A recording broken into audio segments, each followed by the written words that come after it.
এর যে ভাবমূলটি নিয়ে আমরা আলোচনা করব সেটি হলো ধাতুবিদ্যা। এই ধাতুবিদ্যাতে বিভিন্ন ধাতুর ব্যবহার নিয়ে আলোচনা হবে এবং ধাতুগুলি কোথা থেকে পাওয়া যায় সে ব্যাপারেও আলোকপাত করা হবে। আমরা বাস্তব জীবনে যে ধাতুগুলি বহুল পরিমাণে ব্যবহার করি সেগুলি হলো সোনা, রূপো, লোহা, তামা, অ্যালুমিনিয়াম, জিঙ্ক ইত্যাদি। এখন এই সমস্ত ধাতুগুলি কেন এত শক্ত হয় বা ধাতুগুলির ভেতরে কী ধরনের বন্ধন থাকে সেটা আমাদের মনে কিন্তু প্রায় উকি দেয় সেই প্রশ্ন। দেখো, আমরা বন্ধন সম্পর্কে এর আগে জেনেছিলাম যে দুই ধরনের বন্ধন, এক হচ্ছে সমযোজী বন্ধন আর একটা হচ্ছে আয়নীয় বন্ধন। সমযোজী বন্ধনের ক্ষেত্রে দুটি ইলেকট্রনকে সমানভাবে ব্যবহার করা হয়, আর আয়নীয় বন্ধনের ক্ষেত্রে একজন ইলেকট্রন দেবে, অন্যজন ইলেকট্রন গ্রহণ করবে। কিন্তু ধাতুর ক্ষেত্রে এরকম কোনো ঘটনা ঘটে না। আসলে ধাতুকে আমরা যদি ছোট ছোট এরকম ল্যাটিস অর্থাৎ ছোটো ছোটো কিউবে ভেঙে দিই তাহলে দেখবে বিভিন্ন ধাতুর অণুগুলো বিভিন্নভাবে সজ্জিত থাকছে। আসলে ধাতুর যে শক্ত হওয়ার মূল কারণ এই ধাতুর অণুগুলো সজ্জিত হওয়ার উপরে। ধাতুগুলো তিন ধরনের সজ্জিত হয়। একটা হচ্ছে এই যে ঘনক অর্থাৎ লুডোর ছক্কা, এর 8টি কোণে 8টি যদি ধাতুর অণু থাকে এক ধরনের প্যাকিং হয়। আবার এই যে ঘনকের 8টি কোণে 8টি ধাতুর অণু রইল এবং মাঝে একটি অণু রইল, সেটা এক ধরনের প্যাকিং হয়। আবার এই ঘনকের 8টি কোণে 8টি ধাতুর অণু থাকে এবং প্রত্যেক যে ধার সে ধারের মধ্যতে একটি ধাতুর অণু থাকে। এইভাবে বিভিন্নভাবে অণুগুলি সজ্জিত হয়ে ধাতুগুলো শক্ত হয়ে থাকে, শক্ত এবং দৃঢ় হয়ে থাকে। দেখো এখানে এই যে ছোট্ট ছোটো ছোটো কিউবগুলো কল্পনা করা হয়েছে সেগুলো অ্যাকচুয়ালি কিন্তু এইভাবে নিচে দেখো ধাতুর অণুগুলি এভাবে সজ্জিত হয়ে ধাতুগুলি শক্ত হয়ে থাকে। এখন আমরা একটু খেলাধুলার দিকে চলে যাই। খেলাধুলা সকলে আমাদের ভালো লাগে। দেখো এখানে 3টে মেডেল দেওয়া হয়েছে, প্রথমটি সোনার, তারপরটি রূপোর এবং শেষটি ব্রোঞ্জ বা কাঁসার। এখন এই কাঁসা বা ব্রোঞ্জের সঙ্গে এই দুটো পার্থক্য কি? এখানে সোনা এবং রূপো একটি একটি আলাদা ধাতু, ঠিক আছে, কিন্তু এই ব্রোঞ্জের ক্ষেত্রে বা কাঁসার ক্ষেত্রে কিন্তু দুটো ধাতু একসঙ্গে মিশিয়ে থাকে, সেটা হচ্ছে কপার আর টিন। আর এখানে সোনার চিহ্ন ধরো AU আর রূপোর চিহ্ন AG, এখানে কিন্তু একটা করে সিঙ্গেল ধাতু থাকছে, কিন্তু থার্ডের ক্ষেত্রে কপার আর টিন দুটো ধাতু মিশিয়ে থাকছে। তাহলে যে থার্ড হচ্ছে সে বেশি ধাতু পাচ্ছে, তাই না? তার লাভটাই বেশি। এরপর দেখো আমরা এই যে ধাতুগুলির আমাদের একক ব্যবহারে অসুবিধা দেখো। যেমন একটা ছোট্ট উদাহরণ দিই। দেখো এই অ্যালুমিনিয়াম ধাতু কিন্তু খুব হালকা। আমরা সকলেই জানি যে অ্যালুমিনিয়াম ধাতু খুব হালকা। এখন অ্যালুমিনিয়াম ধাতু হালকা ফলে এই হালকা ধাতুর ব্যবহার আমরা এরোপ্লেনে করতে পারি, কেন এরোপ্লেন আকাশে ওড়ে, এরোপ্লেন যাতে হালকা হয়। কিন্তু এরোপ্লেন হালকা হবে অ্যালুমিনিয়াম দিয়ে, কিন্তু অ্যালুমিনিয়াম খুব নরম ধাতু, এত প্যাসেঞ্জার চাপলে কিন্তু অ্যালুমিনিয়াম এর কাঠামো সহজেই ভেঙে যাবে। তাই অ্যালুমিনিয়াম কিন্তু শুধুমাত্র এরোপ্লেনের বডি হিসেবে ব্যবহার করা যাবে না। সেজন্য এমন প্ল্যানিং কিছু করতে হবে যাতে অ্যালুমিনিয়ামকে শক্ত করা যায়, তার সঙ্গে সঙ্গে হালকাও থাকে। এই জন্যই বিভিন্ন ধাতুগুলি পরস্পরের সঙ্গে মিশিয়ে এমন প্ল্যানিং করা হলো যাতে সেটি ব্যবহার উপযোগী করা হলো যেখানে যেটা দরকার। দেখো এখানে এই অ্যালুমিনিয়ামের সঙ্গে যদি কি আমরা তামা হালকা মিশিয়ে দিলাম, ঠিক আছে, তামা মিশিয়ে দিলাম, ম্যাগনেসিয়াম মিশিয়ে দিলাম, তাহলে অ্যালুমিনিয়াম ধাতু শক্তও হয়ে গেল আবার হালকাও রইল। তাহলে আমার সাপও মূল্য লাঠিও ভাঙলো না। ঠিক এই ধারণার উপর ভিত্তি করেই আমাদের ধাতু সংকরের ব্যাপারটা এসেছে। দেখো এই ধাতু সংকরের কিছু উদাহরণ আমরা দেখিনি। এখানে স্টেনলেস স্টিলের বাসনপত্র তোমরা দেখতে পাচ্ছ। এই স্টেনলেস স্টিলের বাসনপত্র কিন্তু মেনলি লোহা দিয়ে তৈরি হয়, ঠিক আছে, এই যে লোহা। কিন্তু লোহা যেহেতু জং পড়ে যাবে, সেই সমস্যা দূর করার জন্য কি হলো, এই লোহার সঙ্গে আমাদের নিকেল আর ক্রোমিয়াম এবং কার্বন যুক্ত করে দেওয়া হলো। অর্থাৎ এই 4টে ধাতু মিশে কিন্তু স্টেনলেস স্টিল তৈরি হয়ে গেল। এখন কীভাবে সহজে মনে রাখবে? দেখো লোহার অ্যাটমিক নাম্বার তোমরা জানো 26, আর ক্রোমিয়ামে কত 2 কমে গেল 24, আর নিকেল হচ্ছে 28। তাহলে 26 লোহার, ঠিক আছে, স্টেনলেস স্টিল লোহার সঙ্গে 2 কম 24, আবার 2 বেশি 28, ক্রোমিয়াম, নিকেল আর কার্বনের 6, ঠিক আছে, 26, এখানে একটা 6 মনে রাখলে। তাহলে 4টে ধাতু মিলে কিন্তু স্টেনলেস স্টিল তৈরি হচ্ছে। এর পরবর্তী স্লাইডে চলে যাই। দেখো আমরা এখানে 2 ধরনের বাসনপত্র দেখতে পাচ্ছি। তোমরা দেখি বুঝতে পেরেছো, প্রথম বাসনপত্রগুলো হচ্ছে কাঁসার এবং দ্বিতীয় বাসনপত্রগুলো হচ্ছে পিতলের। দেখো এর মধ্যে মূল পার্থক্য কি তোমরা রং দেখেই বুঝতে পারছো। এখানে একটু গোল্ডেন কালারের রং হচ্ছে, আর এখানে দেখো একটু হালকা হলদেটে ভাব রয়েছে, তাই না, এই পিতলের মধ্যে। এখন এই দুটোর মধ্যে তুমি হাত দিয়ে লক্ষ্য করবে যে কাঁসা অনেক কিন্তু বেশি ভারী এবং কাঁসার দামও বেশি, সে তুলনায় কিন্তু পিতল হালকা এবং পিতলের দামও কম।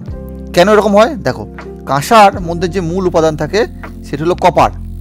এখানেও পিতলের মধ্যে মূল উপাদান কপার থাকে, কিন্তু কাঁসার মধ্যে একটা বেশি ভারী ধাতু টিন। দেখো টিন, এই টিন কিন্তু যুক্ত থাকে। অপরদিকে এখানে পিতলের মধ্যে কপারের সঙ্গে, এই যে কপারের সঙ্গে যুক্ত থাকে জিঙ্ক। জিঙ্ক কিন্তু টিনের তুলনামূলক হালকা, ঠিক আছে। তাই আমাদের পিতল কিন্তু এই কাঁসার তুলনায় অনেকটা হালকা হবে, ঠিক আছে। এবং টিন যেহেতু জিঙ্কের চেয়ে বেশি শক্ত, তাই কিন্তু আমাদের এই কাঁসা, যেটাকে আমরা বলি ব্রোঞ্জ বা কাঁসা, সেটা বেশি শক্ত হবে।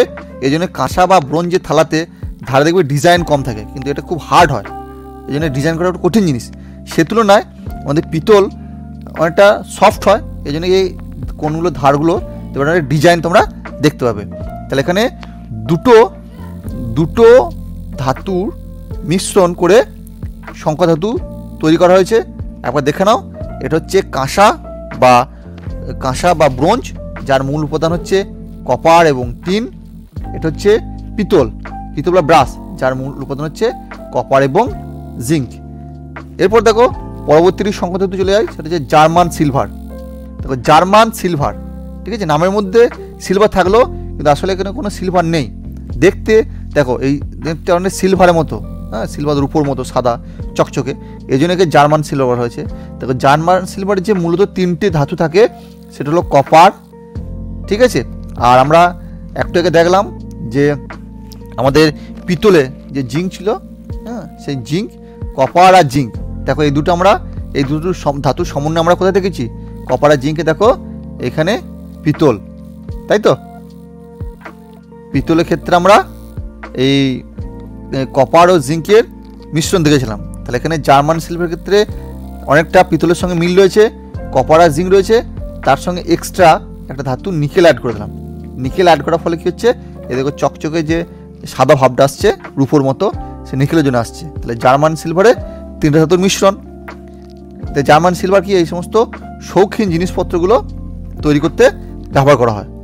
এর পরবর্তী দেখো, এটা বন্দুক, ঠিক আছে। বন্দুক করতে যে ধাতু ব্যবহার করা হয় তাকে বলে গান মেটাল। এখন গান মেটালের ক্ষেত্রে কি হয়, আমরা একটাকে দেখলাম যে কপার, ঠিক আছে, কপারের সঙ্গে টিন মিশিয়ে কি তৈরি করছিলাম, আমরা তৈরি করেছিলাম ব্রোঞ্জ বা কাঁসা। এর সঙ্গে যদি জিঙ্ক মিশিয়ে দিচ্ছি আমরা, তাহলে 3টে জিনিস দেখো, কপার, টিন আর জিঙ্ক, যে 3টে ধাতু নিয়ে আমাদের তৈরি হচ্ছিল কাঁসা এবং পিতল, অর্থাৎ ব্রোঞ্জ এবং ব্রাস। সেই ধাতু 3টে সমন্বয়ে তৈরি হয়ে গেল আমাদের এখানে গান মেটাল। কেন করা হলো দেখো, কপারের সঙ্গে টিন মিশে কাঁসা তৈরি হচ্ছিল, কাঁসা বা ব্রোঞ্জ, যেটা খুব ভারী এবং শক্ত। এর সঙ্গে যদি হালকা জিঙ্ক মিশিয়ে দিই তাহলে কিন্তু এটা শক্ত থাকছে, ভারীটা কিছু কমে যাচ্ছে, এবং যে বিভিন্ন রকম ডিজাইন করা, হ্যাঁ, ডিজাইন করতে আমাদের সুবিধা হচ্ছে জিঙ্কটা দেওয়ার জন্য। যদি শুধু কপার আর টিন থাকতো, অর্থাৎ যদি এটা আমাদের ব্রোঞ্জ হয়ে যেত, ব্রোঞ্জ বা কাঁসা হতো, তাহলে কিন্তু বিভিন্ন রকম ডিজাইন বা শেপ করতে কিন্তু টাফ হতো। এই জন্য গান মেটালের ক্ষেত্রে আমাদের কাঁসার সঙ্গে কিছু পরিমাণে জিঙ্ক মিশিয়ে দিলাম। নেক্সট দেখো, আমরা আগে আলোচনা করেছি এরোপ্লেনে আমাদের বডিটা এমন করতে হবে যেন খুব হালকা হয়। এই জন্য অতি অবশ্যই অ্যালুমিনিয়ামকে শুধু হালকা করলে হবে না, এখানে শক্ত করতে হবে। এই জন্য সঙ্গে কপার, ঠিক আছে, কপার, দেখো ম্যাগনেসিয়াম আর ম্যাঙ্গানিজ, ঠিক আছে, এই দুটো ধাতু, অর্থাৎ এই 4টে ধাতু মিশিয়ে এখানে তৈরি হলো এরোপ্লেন। এবং এই ধাতুটার নাম হচ্ছে ডুরালুমিন।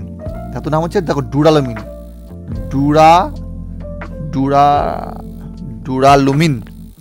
ধাতুর নাম হচ্ছে ডুরালুমিন। দেখো এই নামের মধ্যে কিন্তু সমস্ত কম্পোনেন্টগুলোকে তোমরা পেয়ে যাবে। দেখো এল ফর অ্যালুমিনিয়াম, ঠিক আছে।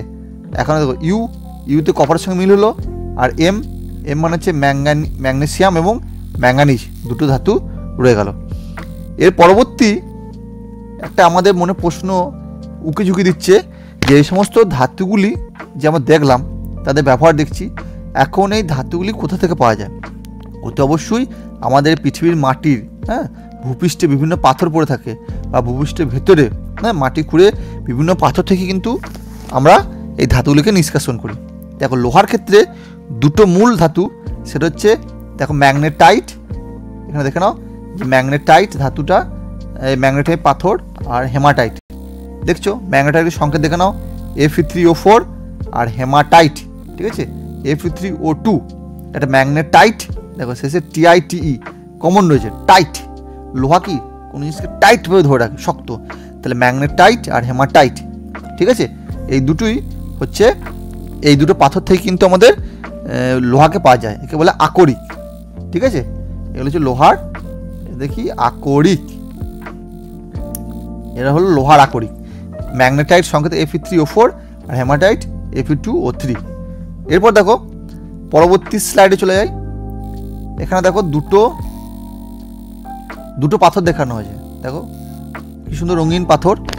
এই পাথর দুটো, প্রথম পাথরের নাম হচ্ছে, দেখে নাও প্রথম পাথরের নাম হচ্ছে, পাথর দেখে নাও, প্রথম পাথরটির নাম হচ্ছে কপার পাইরাইটিস, ঠিক আছে, যার সংকেত হচ্ছে Cu2s Fe2S3, অর্থাৎ সালফাইড আয়ন থেকে যাচ্ছে, ঠিক আছে।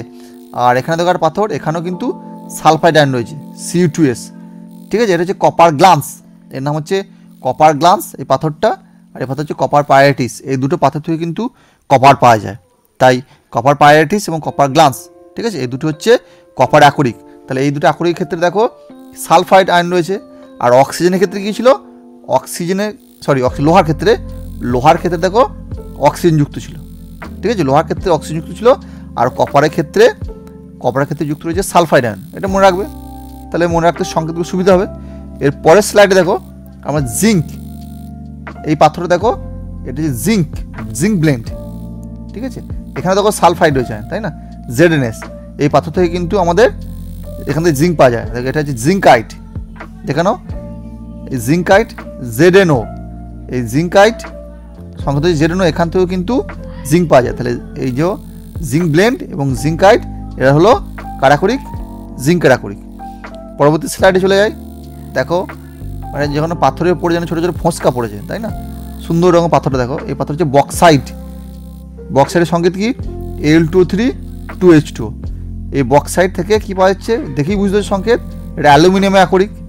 বক্সাইট ছাড়াও দেখো এটা হচ্ছে ক্রায়োলাইট, ঠিক আছে, ইট যদি থাকে তাহলে যেন সেটা অ্যালুমিনিয়াম, ঠিক আছে। দেখো সাদা আর একটা ফটকির মতো দেখতে, Al(F3)3NF, ঠিক আছে, এটা হচ্ছে আমাদের অ্যালুমিনিয়ামের আকরিক। তাহলে একটু সংক্ষেপে দেখে নাও, যদি টাইট লেখা থাকে, টাইট হলে সেটা লোহার আকরিক, মনে থাকবে। আর যদি ইট থাকে, ইট কথাটা থাকে, সেটা হচ্ছে অ্যালুমিনিয়াম আকরিক। আর প্রত্যেকের ক্ষেত্রে দেখো আকরিক মানে সেখানে যে ধাতুর সঙ্গে হয় অক্সাইড আয়ন, এখানে অক্সাইড রয়েছে, এখানে দেখো রয়েছে সালফাইড, এখানেও দেখো সালফাইড, জিঙ্কের ক্ষেত্রেও সালফাইড, আর বক্সাইডের ক্ষেত্রে দেখো অক্সিজেন রয়েছে, তাই না, অক্সিজেন এবং একটা ফ্লুরিন রয়েছে। এখন একটা প্রশ্ন তোমাদের মনে আসছে স্বাভাবিক, দেখো এখানে কপার পাইরাইটিস তোমরা দেখতে পাচ্ছ এই পাথরটি, দেখো কপার পাইরাইটিসের সংকেত কি? কপার পাইরাইটিসের সংকেত হচ্ছে Cu2s Fe2S3। দেখো তোমরা বলতেই পারো যে এখান থেকে এই পাথরটি থেকে আমরা তো কপার পাচ্ছি, ঠিক আছে, কিন্তু এখানে দেখো এই পাথরের মধ্যে লোহা রয়েছে, তাহলে কি এটা লোহার আকরিক? তাই না, এখানে তো দুটোই রয়েছে, তাহলে এটা আমরা কপার আকরিক বলছি। তাহলে কপার পাইরাইটিস কি লোহার আকরিক? এর উত্তর হচ্ছে না, কপার পাইরাইটিস কিন্তু লোহার আকরিক নয়, ঠিক আছে, লোহার আকরিক নয়। একে তুমি কিন্তু খনিজ বলতে পারো, এটা কিন্তু খনিজ, এটা লোহার খনিজ, কিন্তু আকরিক নয়। কেন এরকম হচ্ছে? দেখো খনিজ আর আকরিক এই দুটোর মধ্যে ছোট্ট একটা পার্থক্য আছে। কী পার্থক্য? দেখো যে পাথরের মধ্যে, ঠিক আছে, বা যে অজৈব পদার্থের মধ্যে যে ধাতুটি পাওয়া যাবে, এখানে ধরো দুটো ধাতু পাওয়া যাচ্ছে, কপারও পাওয়া যাচ্ছে বা লোহা পাওয়া যাচ্ছে। তাহলে এই যেহেতু এদের মধ্যে অস্তিত্ব আছে, তাহলে এই কপার পাইরিটিস তোমার কপারেরও খনিজ, আবার লোহারও খনিজ কিন্তু, ঠিক আছে। কপার পাইরিটিস কপারের খনিজ, লোহার খনিজ। কিন্তু এই পাথর থেকে ফ্যাক্টরিতে নিয়ে গিয়ে যদি আমরা খরচা করি, দেখি আমরা বহুল পরিমাণে কপার পাচ্ছি, কিন্তু লোহা খুব কম পরিমাণে পাচ্ছি। তাহলে বেশি পরিমাণে যেটা পাবো তখন সেটা হয়ে যাবে আকরিক। তাই কপার পাইরিটিসের আকরিক হচ্ছে কপারে, কপারের আকরিক হচ্ছে কপার পাইরিটিস, ঠিক আছে। তাহলে এখন যেটা দাঁড়ালো যে সব আকরিক খনিজ, কিন্তু সব খনিজ আকরিক নয়।